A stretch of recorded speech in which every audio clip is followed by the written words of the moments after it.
வாழ்க வளமுடன். Today we know about detergents in page number 163 for Tamil medium, 167 for English medium. அதாவது நம்ம detergents பற்றி படிக்க போகிறோங்க. நம்மளோட ப்ரீவியஸ் கிளாஸில் வந்து நம்ம என்ன பண்ணியிருக்கோம்னா சோப் அண்ட் டிட்டர்ஜென்ட் அப்படின்ற டாபிக் சொல்லி சோப்பு பற்றி நம்ம முழுமையாக படிச்சிருப்போம். சரிங்களா? இதில் கொஞ்சம் டிட்டர்ஜென்ட், அதாவது சோப்பு தூள் இருக்குங்க இல்லைங்களா? இதில் பாருங்கள் நிறையா பிராண்ட் இருக்குது இல்லைங்களா? ஏரியல் ஆரம்பித்து டேண்டில் அப்படின்ற பிராண்ட் வரைக்கும் நிறைய கொடுத்துருக்கோம் இல்லையா? இதெல்லாம் எப்படி தயாரிக்கிறாங்க, இதனால் என்னென்ன யூஸ், அப்போ இது ஹாட் வாட்டரில் எப்படி இருக்கும், சாஃப்ட் வாட்டரில் எப்படி இருக்கும், அதாவது நல்ல தண்ணியில் எப்படி கரையும், உப்பு தண்ணியில் எப்படி கரையும், இது எப்படி தயாரிக்கிறாங்க, ஃபஸ்ட்டு டிட்டர்ஜென்ட்னால் என்ன அப்படின்றது எல்லாத்தையும் இதில் நம்ம பார்க்கலாம். சரி, லெசனுக்கு போகலாம். What is detergent? Detergent is a sodium salt of long chain benzene sulfonic acid which has cleansing property in water. அதாவது டிட்டர்ஜென்ட் அப்படின்றது ஒரு சோடியம் உப்போட நீண்ட சங்கிலி தொடர் கொண்ட பென்சீன் இருக்கக்கூடிய சல்ஃபோனிக் அமிலம் அப்படின்னு சொல்கிறாங்க. இதோட ப்ராப்பர்ட்டி பண்பு என்ன அப்படின்னு கேட்டால் கிளென்சிங் ப்ராப்பர்ட்டி இன் வாட்டர், அதாவது நீரோட கரைஞ்சிச்சு அப்படின்னா தூய்மைப்படுத்தும் கரணியாக பயன்படுது அப்படின்றதா என்ன அப்படின்னா இதோட ப்ராப்பர்ட்டி. அப்போ டிட்டர்ஜென்ட்னா என்னென்னு தெரியும், சோடியம் உப்போட நீண்ட சங்கிலி தொடர் கொண்ட பென்சீன் சல்ஃபோனிக் அமிலம். சரிங்களா? ஸோ இதை வச்சுட்டு இன்னும் கொஞ்சம் டீட்டெயிலாக தெரிஞ்சுக்கணும் அப்படின்னா detergents are sodium salt of long chain benzene sulphonic acid, அதோட இதை நம்ம பார்த்துருக்கோம். இப்போ பாருங்கள், sodium salt of long chain alkyl hydrogen sulphate, அந்த லாங் செயின் எப்படி இருக்குமா நீண்ட சங்கிலித்தோட அல்கைல் ஹைட்ரஜன் சல்ஃபேட்டோடு இருக்குன்னு சொல்கிறாங்க. The detergent molecule consist of large hydrocarbon group. அப்போ டிட்டர்ஜென்ட்டில் இருக்கக்கூடிய மூலக்கூறுகள் அப்படின்றது பெரிய பெரிய ஹைட்ரஜன் கார்பனை வச்சுருக்கும். தே ஆர் நான் அயானிக் அண்ட் சல்ஃபோனேட். சரிங்களா? இது வந்து அயனிகள் அற்ற சல்ஃபோனேட் அப்படின்னு சொல்லி இது நான் அயானிக்னு என்னங்க, அயனிகள் அற்றது, அண்ட் சல்ஃபோனேட். சரிங்களா? Or sulphate. இது சல்ஃபோனேட் அப்படின்னா SO3 மைனஸாக இருக்கும், சல்ஃபேட் அப்படின்னா SO4 மைனஸாக இருக்கும். அது எல்லாமே எது கூட தான் கரைஞ்சிருக்கு அப்படின்னா சோடியம் Na+ கூட. Group that is in ionic, அந்த குரூப் எப்படி இருக்குங்க, அயானிக்காக இருக்கும் அப்படின்னு சொல்லி சொல்கிறோம். ஒன்று வந்து ஹைட்ரோஃபோபிக், இன்னொன்று வந்து ஹைட்ரோஃபிலிக். ஹைட்ரோஃபோபிக் அப்படின்றது டெயில் பார்ட்டுங்க, ஹைட்ரோஃபிலிக் அப்படின்றது ஹெட் பார்ட்டு. சரிங்களா? ஸோ இது எல்லாத்தையும் பார்க்கணும் அப்படின்னா இதில் என்னென்ன கெமிக்கல்ஸ் இருக்குதுன்னு தெரிஞ்சுக்கணும் இல்லையா? Detergents are also call soapless soap, அதாவது சோப் இல்லாத சோப்பு அப்படின்னு சொல்கிறாங்க. Because they act like a soap in having cleansing property. இதுக்கு தூய்மைப்படுத்துகிற பண்பு இருக்கிறங்காட்டிக்கு சோப்பு மாதிரியே வினைபுரியும்னு சொல்கிறாங்க. They do not contain usual soaps like sodium stearate. சரிங்களா? இது வந்து சோப்பில் இருக்கக்கூடியது மாதிரி சோடியம் ஸ்டெரைட் அப்படின்ற கெமிக்கல்லாம் கிடையாது. A detergent is a sodium salt of long chain benzene sulfonic acid which has cleansing property in water. இது நம்ம ஏற்கனவே பார்த்துட்டோம் இல்லையா? இது வந்து பென்சீன் சல்ஃபோனிக் அமிலம் இருக்கக்கூடிய ஒரு சோடியம் உப்பு அப்படின்றத பார்த்துட்டோம். ஸோ அது பாருங்கள், sodium N dodecyl benzyl sulphonate. இது ஒன்றும் இல்லைங்க, அந்த டிட்டர்ஜென்ட் இருக்குது இல்லைங்களா, அதோட பேர் இப்படி தான் இருக்கும், தெரிஞ்சுக்கோங்க ஜஸ்ட். சரிங்களா? அடுத்து சோடியம் N டோடெக்கைல் சல்ஃபேட். இதுவும் அப்போ என்ன அப்படின்னு கேட்டால் டிட்டர்ஜென்ட் தயாரிக்கக்கூடிய இன்னொரு வகையான கெமிக்கல். சரிங்களா? இதை வச்சு நம்ம என்ன பண்ணலாம் அப்படின்னா டிட்டர்ஜென்ட் வந்து தயாரிக்கலாம் அப்படின்னு சொல்லி சொல்கிறோம். இதில் வந்து நான் என்ன ரெண்டு சொன்னேன், ஒன்று ஹைட்ரோஃபோபிக், ஒன்று ஹைட்ரோஃபிலிக் அப்படின்னு சொன்னேன் இல்லைங்களா? ஹைட்ரோஃபோபிக்னா டெயில் பார்ட்டு, ஹைட்ரோஃபிலிக்னா ஹெட் பார்ட்டுன்னு சொன்னோம் இல்லையா? அது ஒன்றும் இல்லைங்க. ஹைட்ரோஃபோபிக் அப்படின்னா அதுக்கு என்ன பிடிக்கும், தண்ணி பிடிக்குமா? இல்லை, அதுக்கு வந்து ஸ்கம்மு தான் பிடிக்கும். சரியா? ஹைட்ரோஃபிலிக் என்ன பண்ணுங்க, கண்டிப்பாக அதுக்கு வந்து தண்ணி பிடிக்கும், அதாவது நீர் வெறுக்கும் வால் பகுதி, நீர் விரும்பும் தலைப்பகுதி அப்படின்னு சொல்கிறோம். இப்போ தலைப்பகுதிக்கு நீர் பிடிக்கும், வால் பகுதிக்கு என்ன பண்ணாது, நீர் பிடிக்காது. அதைத்தான் நாம் இப்போ வந்து ஒரு பிக்சரில் பார்க்க போகிறோம். இங்கே பாருங்கள், இல்லை தலைப்பகுதி வால் பகுதி இருக்கா? ஃபஸ்ட்டு நம்பர் போட்டிருக்குது போப் த டர்ட், அது வந்து அழுக்கு. சரிங்களா? அடுத்தது soap hydro carbon chain water repelling. ரெண்டாவது வந்து என்னென்னா வால் பகுதி, அதுக்கு வந்து என்ன ஊற்றுங்க, தண்ணி பிடிக்காதுன்னு சொல்ல இல்லையா? ஹைட்ரோ என்னதுங்க, ஃபோபிக்கா ஃபிலிக்கா? Correct, phobic. சரிங்களா? அடுத்து சோப் அயானிக் எண்டு, அதாவது சோப் ரொம்ப பிடிக்கக்கூடிய எண்டு அப்படின்னு சொல்லி தேர்ட் ஒன்று கொடுத்துருக்காங்க பார்த்தீங்களா? அது வந்து வாட்டர் அட்ராக்டிங், அதுக்கு தண்ணி பிடிக்கும். அப்போனா அது என்னதுங்க, எஸ், ஹைட்ரோஃபிலிக் நீர் விரும்பும் தலைப்பகுதி. சரிங்களா? நாலாவது என்ன கொடுத்துருக்காங்க? அந்த ட்ராப்பாக இருக்கிறது எல்லாமே வாட்டர். சரிங்களா? நீர். அப்போது ஒரு சோப்பில் 2 பகுதி இருக்கும். மூலக்கூறில் ஒன்று தலைப்பகுதி, இன்னொன்று என்னங்க வால் பகுதி. இதை வச்சுட்டு இன்னும் கொஞ்சம் நம்ம டிட்டர்ஜென்ட்ஸ் பற்றி பார்க்கலாம்.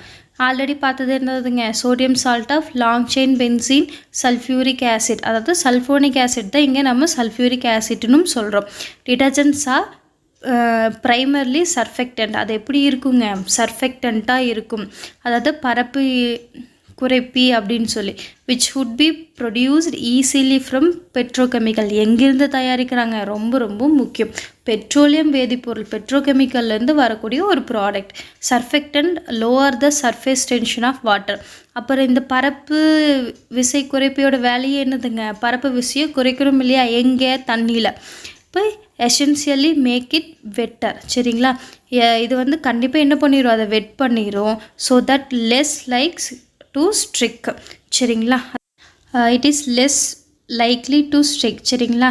ரொம்ப கம்மியாக ஒட்டிக்கோ to itself and more likely to interact with oil and grease. தண்ணியில் கம்மியாக ஒட்டிக்கிட்டாலும் ஆயில் கிரீஸ் கூட என்ன பண்ணுங்க? ரொம்ப அதிகமாக வினைபுரியும். இப்போ அந்த அயானிக் குரூப் ஆஃப் டிட்டர்ஜென்ட் என்னது? SO3 Na+. சரிங்களா? அந்த பகுதி தான் என்ன பண்ணும்? ஆயில் அண்ட் கிரீஸ் கூட நல்லா வினைபுரியும். இதை வச்சுட்டு டிட்டர்ஜென்ட்ஸோட எக்ஸாம்பிள் பார்க்கலாம். 2 basic examples of well known detergents are the sulphonate group or sulphate group. 2 குரூப்லேயும் ஒரு வெல் நோன் எக்ஸாம்பிள் கொடுக்குறாங்க. என்ன அப்படின்னா சோடியம் பேராடெக்காட்டைல் பென்சில் சல்ஃபோனேட். இது தெரிஞ்சு வச்சுக்கோங்க. அடுத்து சோடியம் லோரையால் சல்ஃபேட். இது வந்து நிறைய எதில் பார்த்துருப்போம் அப்படின்னா ஷாம்புலலாம் இந்த பேர் சொல்லுவாங்க. சரிங்களா? எடுத்து பாருங்கள். இந்த 2 என்ன அப்படின்னா டிட்டர்ஜென்ட்ஸோட பேசிக் எக்ஸாம்பிள். இதை வச்சுட்டு 2 டைப்பாக சொல்கிறோம் நம்ம டிட்டர்ஜென்ட்ஸை. ஒன்று வந்து சோப்பி, இன்னொன்று நான் சோப்பி. அதாவது சோப்பு இருக்கிறது, இன்னொன்று சோப்பு இல்லாதது. ஆல்சோ சோப்பி அப்படின்றது ஒன்றும் இல்லை, சோப்பு தான், நம்ம யூஸ் பண்ணுற சோப்பு. அதுவும் ஒரு டிட்டர்ஜென்ட் தானே. அடுத்து நான் சோப்பி அப்படின்றது சிந்தட்டிக் டிட்டர்ஜென்ட்ஸ். நம்ம வந்து ஸ்ப்ரே பண்ணுறக்கெல்லாம் யூஸ் பண்ணுவோம் இல்லைங்களா? வாஷிங் மிஷின் போடுறதுக்குள்ள யூஸ் பண்ணுவோம் இல்லையா?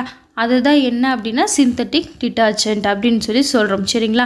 இதை வச்சுட்டு டிட்டர்ஜென்ட் கன்சிஸ்ட் ஆஃப் அதில் என்னென்னலாம் கெமிக்கல் இருக்குதுன்னு பார்க்கலாம். கார்போனேட்ஸ் கண்டிப்பாக இருக்கும்.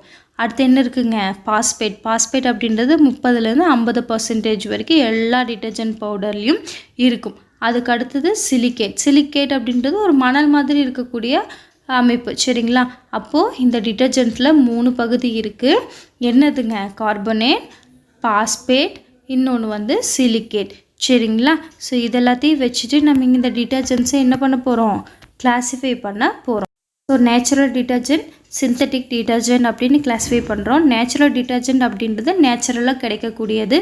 இன்னொன்றுனா ஆக்ஸ் பாயில், அதாவது எருதுகளை வச்சு எருது கொதி அப்படின்னு சொல்லி சொல்லுவாங்க. சரிங்களா? அடுத்து வந்து என்னென்னா fuller's earth and water. Fuller's எர்த்னா அதாவது பூமியோட முழு பகுதியிலிருந்து கிடைக்கக்கூடியது, நீர்லேருந்தும் கிடைக்கக்கூடியது அப்படின்னு சொல்லி சொல்கிறது. அடுத்து சிந்தட்டிக் அப்படின்னா தே ஆர் கெமிக்கலி ப்ரிப்பேர்டு. கண்டிப்பாக எதில் தான் ப்ரிப்பேர் பண்ண போகிறோம்? கெமிக்கல்ஸ் வச்சு தான் ப்ரிப்பேர் பண்ண போகிறோம். Have different method of manufacture. கண்டிப்பாக அதை வந்து தயாரிக்கணும்னா டிஃப்ரெண்ட் மெத்தட் இருக்கும். ஆரிஜின் அப்படின்றது இதோட அடிப்படை வந்து வேறு மாதிரி இருக்கும். ரா மெட்டீரியல்ஸ் அப்படின்றது நிறைய, அதாவது மூலக்கூறுகள் அப்படின்றது நிறைய வேதி வினைகள் யூஸ் பண்ணுவோம். அடுத்து properties and mode of action. அது வினைபுரியக்கூடியதும் அது நடத்தக்கூடிய செயலும் வந்து கண்டிப்பாக எப்படி இருக்குங்க? சிந்தட்டிக் வந்து நேச்சுரலோடவுமே டிஃப்ரெண்ட்டாக இருக்கும். ஸோ என்னென்ன ஆக்ஷன்ஸ் நடத்தும் அப்படின்னு பார்த்தா டிஃப்ரெண்ட் அதாவது அதை வச்சு கேரக்டரைஸ் பண்ணுறோம். என்னது? Different method of manufacture. கண்டிப்பாக அதை வந்து உற்பத்தி பண்ணக்கூடியது மாறி இருக்கும். அடுத்தது என்ன சொல்கிறோம் நம்ம? Different origin. கிடைக்கக்கூடிய அமைப்பு அப்படின்றது கண்டிப்பாக மாறி இருக்கும். Raw materials.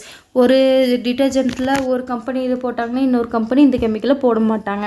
அடுத்து டிஃப்ரெண்ட் ப்ராப்பர்ட்டி. கண்டிப்பாக இந்த மாதிரி நிறையா கெமிக்கல்ஸ் டிஃப்ரெண்ட் ஆகும்போது ப்ராப்பர்ட்டி பண்புகளும் மாறும். அடுத்து டிஃப்ரெண்ட் மோட் ஆஃப் ஆக்ஷன். அது வினைபுரியும் திறன். போட்டோன்னே சீக்கிரம் தண்ணியில் கரைச்சிடும், இல்லை லேட்டாக தான் கரையும், அந்த மாதிரி ஆக்ஷன் மாறும். அடுத்தது all container long chain hydro carbon. எல்லாத்துலேயுமே இருக்கக்கூடிய ஹைட்ரோ கார்பன் அப்படின்றது ஒரு நீண்ட சங்கிலி தொடராக இருக்கும். இல்லை அப்படின்னா has an oil soluble part, அதாவது எண்ணெயில் கரையக்கூடியதெல்லாம் இருக்கும். இல்லைன்னா வாட்டர் சால்யுபிள் பார்ட், நீரில் கரையக்கூடிய பகுதிகள் அதிகமானதாக இருக்கும். சரிங்களா? இதெல்லாம் இதோட கேரக்டரிஸ்டிக்ஸ். ஸோ இதோட அப்ளிகேஷன்ஸ் இப்போ 3 விதமான அப்ளிகேஷன்ஸ் இருக்குது. ஒன்று டெக்ஸ்டைல், இன்னொன்று கிளீனிங், இன்னொன்று அக்ரிகல்ச்சர். டெக்ஸ்டைலில் எதுக்கு யூஸ் பண்ணுவாங்க?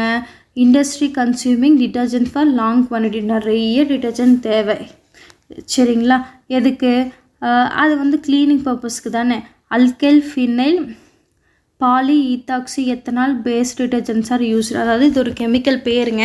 இந்த வகையான டிட்டர்ஜென்ட் தான் டெக்ஸ்டைல் தொழிற்சாலைகளை யூஸ் பண்ணுவாங்களா. அடுத்து க்ளீனிங்க்கு லார்ஜ் குவான்டிட்டி ஆஃப் டிட்டர்ஜென்ட்ஸ் வந்து யூஸ் பண்ணுற எதுக்கு? தரையை துடைக்கிறதுக்கு, கிளாஸு துடைக்கிறதுக்கு, சுவரு துடைக்கிறதுக்கு, பாத்திரங்கள் துடைக்கிறதுக்கு நம்ம இந்த டிட்டர்ஜென்ட்ஸ் வந்து யூஸ் பண்ணுறோம். அக்ரிகல்ச்சர் விவசாயத்தில் எங்கே? Emulsifier and wetting agent fine using formulation of insecticide and herbicides. அதாவது பூச்சிக்கொல்லிகள், பூஞ்சைகள் இந்த மாதிரி இருக்கும் இல்லையா, அதெல்லாம் வந்து என்ன பண்ணணுங்க, முழுமையாக கரையணும் இல்லையா, அதுக்கு நம்ம யூஸ் பண்ணக்கூடிய ஒரு ஏஜெண்ட்டாக இது இருக்குன்னு சொல்கிறாங்க. For dry cleaning purpose and detergents are combined with acid or அல்கை பில்டர்ஸ். அதாவது ட்ரை கிளீனில் நம்ம ட்ரெஸ்ஸு கொடுத்தோம் அப்படின்னா அங்கே வந்து எப்படி யூஸ் பண்ணுறாங்க, டிட்டர்ஜென்ட்ஸ் வந்து ஆசிட் கூட இல்லைன்னா அல்கலின் பில்டர்ஸில் வச்சு யூஸ் பண்ணுறாங்க அப்படின்னு சொல்கிறோம். அது என்னங்க ஆசிட்? இப்போ நம்ம பார்த்தோம் இல்லையா சல்ஃபோனிக் அமிலம் அப்படின்றத, அதில் யூஸ் பண்ணுறாங்க. அல்கலின் அப்படின்றது சோடியம் பதிலாக பொட்டாசியமாக இருக்கலாம். இந்த மாதிரி இருக்கக்கூடியதை என்ன அப்படின்னு கேட்டால் அல்கலின். சரிங்களா? ஸோ 3 விதமான அப்ளிகேஷன் பார்த்துருக்கோம். பண்புகள் என்னதுங்க? தொழிற்சாலை, கிளீனிங், இன்னொன்று அக்ரிகல்ச்சர். சரிங்களா? இதெல்லாம் வச்சுட்டு இன்னும் சில ஆக்டிவிட்டீஸ் இதெல்லாம் என்ன பண்ணும்? ஒயிட்னிங் ஏஜென்ட் நல்லா வெண்மை பண்ணி கொடுக்கும். அடுத்து வந்து என்சைம்ஸ். சரிங்களா? என்சைம் இதுக்கு எதுக்கு போடுவோங்க? நொதிகள் வந்து கரையிறதுக்கு போடுறோம். அடுத்து ஆன்டி ரீடெபாஷன் ஏஜென்ட், அதாவது திரும்பவும் அது வந்து படியக்கூடாத அளவுக்கு இருக்கக்கூடிய, கரைகள் படியக்கூடாத அளவுக்கு இருக்கக்கூடிய ஒரு சாதனமாக இதை பயன்படுத்துகிறோம். அடுத்து இன்சாலிபிள் இன்ஆர்கானிக் ஃபில்லர்ஸ். சரிங்களா? அதாவது இன்ஆர்கானிக் ஃபில்லர்ஸ் கனிம சேர்மங்கள்லாம் கரையாமல் இருக்கதை கரைய வைக்கிறக்கும். அடுத்தது கொலாய்டல் சிலிக்கா, அது வந்து சிலிக்கா அப்படின்றதையும் இதுக்கு யூஸ் பண்ணுறோம். அடுத்து ப்ளீச்சிங் ஏஜென்ட்டையும் இதுக்குள்ளே யூஸ் பண்ணுறோம். இதெல்லாம் அதர் அடிக்டிவ்ஸ் அப்படிங்கும்போது இதில் போடக்கூடிய சில கெமிக்கல்ஸ். சரிங்களா? இதெல்லாம் வச்சுட்டு இப்போ வந்து பவுடரை பற்றியே பார்த்தோம் இல்லையா, லிக்விட்ஸ் டிட்டர்ஜென்ட்ஸ் பற்றியும் பார்க்கலாம். Liquid detergents R replacing powder detergent. கண்டிப்பாக பவுடரை வந்து ரீப்ளேஸ் பண்ணுறதுக்கு தான் என்ன யூஸ் பண்ணுறோம்? லிக்விட். இந்த லிக்விட் எங்கே யூஸ் பண்ணுவோம்? மெயினாக washing machine. They are used in large quantities in the commercial wet processing of textiles. சரிங்களா? அதாவது இந்த பனியன் கம்பெனிங்கெல்லாம் இருக்கு இல்லையா, அங்கே தான் இந்த மாதிரி லிக்விட்ஸ் வந்து நிறைய யூஸ் பண்ணுறாங்க. அடுத்து due to higher foam volume and stability they form a emulsion with grease soils which can be remove easily.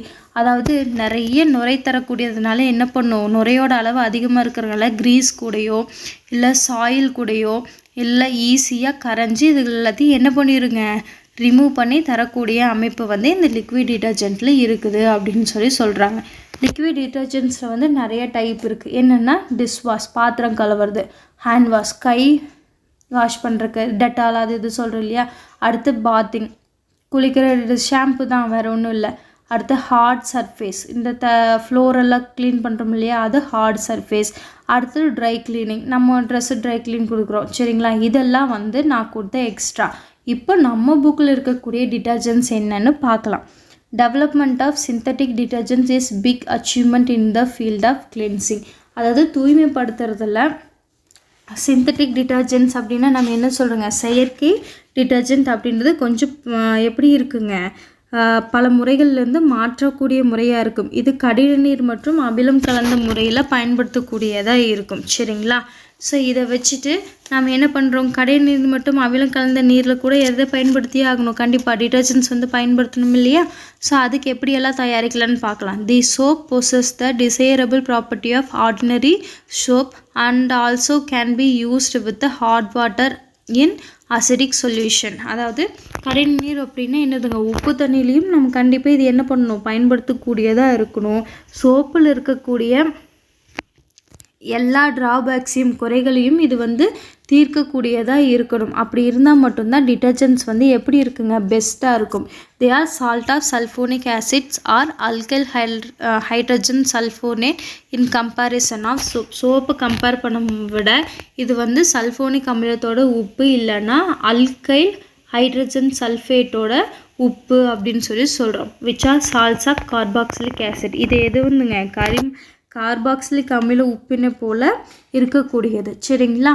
The detergents do not form precipitate with calcium 2+ and magnesium 2+ present in hard water. அதாவது கடின நீரில் வந்து calcium magnesium இருக்குது அப்படின்னு சொல்லிட்டு நம்ம ஏற்கனவே எங்கே பார்த்துருக்கோம், சோப்பில் effect of hot water on soap, அதாவது சோப்பின் மீது கடின நீரின் விளைவில் பார்த்துருக்கோம் இல்லையா. அங்கே என்ன சொல்வோம், கால்சியம் அண்ட் மெக்னீஷியம் உப்புக்கள் கூட சோப்பு வந்து என்ன உருவாக்கிருங்க, ஸ்கம் அப்படின்றத உருவாக்குன்னு சொல்லுவோம் இல்லையா. ஆனால் இங்கே என்ன பண்ணாத டிட்டர்ஜென்ட் இந்த ஸ்கம்மை உருவாக்காது. இதுதான் சோப்புக்கும் டிட்டர்ஜென்ட்டுக்கும் இருக்கக்கூடிய ஒரு மிகப்பெரிய டிஃப்ரெண்ட். சரிங்களா? So the cleansing action of detergent is better than soap. அதனால் சோப்பை விடவுமே டிட்டர்ஜென்ட்டோட தூய்மைப்படுத்தும் அமைப்பு அப்படின்றது எப்படி இருக்குங்க, ரொம்ப நல்லா இருக்குது அப்படின்னு சொல்கிறோம். இதை வச்சுட்டு இதை எப்படி ப்ரிப்பேர் பண்ணுறதுன்னு பார்க்கலாம். Detergents are prepared by adding sulphuric acid to the produced hydrocarbon obtained from petroleum. சரிங்களா? டிட்டர்ஜென்ட்ஸ் எங்கேருந்து தயாரிக்கிறாங்க, சல்ஃபியூரிக் அமிலத்தை என்ன பண்ணணும், பெட்ரோலியத்திலேருந்து கிடைக்கக்கூடிய ஹைட்ரோகார்பனோடு சேர்த்து தயாரிக்கிறாங்க. This chemical reaction results in the formation of molecules similar to the fatty acid in soap. இது எப்படி இருக்குங்க, சோப்பில் இருக்கிற கொழுப்பு அமில மூலக்கூறுகளே மாதிரியே ஒத்து இருக்கும். சரிங்களா? ஸோ அதே மாதிரி இருந்தாலும் ஆனால் இது கொடுக்கக்கூடிய பண்பு அப்படின்றது வேறு. Then alkali is added to the mixture to produce surfactant molecule. இது கூட நம்ம ஒரு அல்கலின்னு என்னங்க, காரத்தை சேர்க்கும்போது பரப்பு இழுவிசை குறைப்பி மூலக்கூறானது உருவாக்குறோம். அது எதுக்கு உருவாக்குறோம், அப்போ தான் நம்ம கழிநீரில் இதை வந்து பயன்படுத்த முடியும். which do not bond with the minerals present in hard water, thus preventing formation of their property. So கடின நீரில் இருக்கிற தாது உப்புக்களோட வினை புரியாதங்காட்டிக்கு இது ஈஸியாக கடின நீரிலும் என்ன பண்ணலாம், நம்ம பயன்படுத்தலாம். வீழ்படிவை உருவாக்காது. இப்படி உருவாக்காதங்காட்டிக்கு in addition to the surfactant, the more detergent contains several other ingredients. So இந்த உருவாக்காத அமைப்புங்காட்டிக்கு பரப்பு இழுவிசை குறைப்பி மூலக்கூறோட இன்னும் சில பொருட்கள் சேர்க்குறோம். எதுக்கு, இன்னும் நிறைய வேலைகள் செய்கிறோம் இல்லையா, கரையெல்லாம் நீக்கிறோம் இல்லையா, அதுக்காக. ஸோ ஃபஸ்ட்டு நம்ம சேர்க்கக்கூடியது சோடியம் சிலிகேட் அப்படின்ற ஒரு கெமிக்கல். அது என்ன பண்ணும், prevent the corrosion and ensure the detergent does not damage the washing machine. So என்ன பண்ணணும், வாஷிங் மிஷின் துருப்பிடிக்காமல் பார்த்துக்கணும். அது துருப்பிடிச்சா கண்டிப்பாக என்ன ஆகிடும், அதுவும் டேமேஜ் ஆகிடும், நம்மளோட பொருளும் டேமேஜ் ஆகும் இல்லையா. ஸோ வாஷிங் மிஷினில் எந்த ஒரு அரிப்பும் ஏற்படாமல் பாதுகாக்கிறதுக்கு தான் இந்த சோடியம் சிலிகேட் யூஸ் பண்ணுறோம். அடுத்து fluorescent whitening agent to give the glow of the cloth. அதாவது ஃப்ளூரசென்ட் வெண்மை ஏற்றி அப்படின்னு தமிழில் சொல்கிறோம்.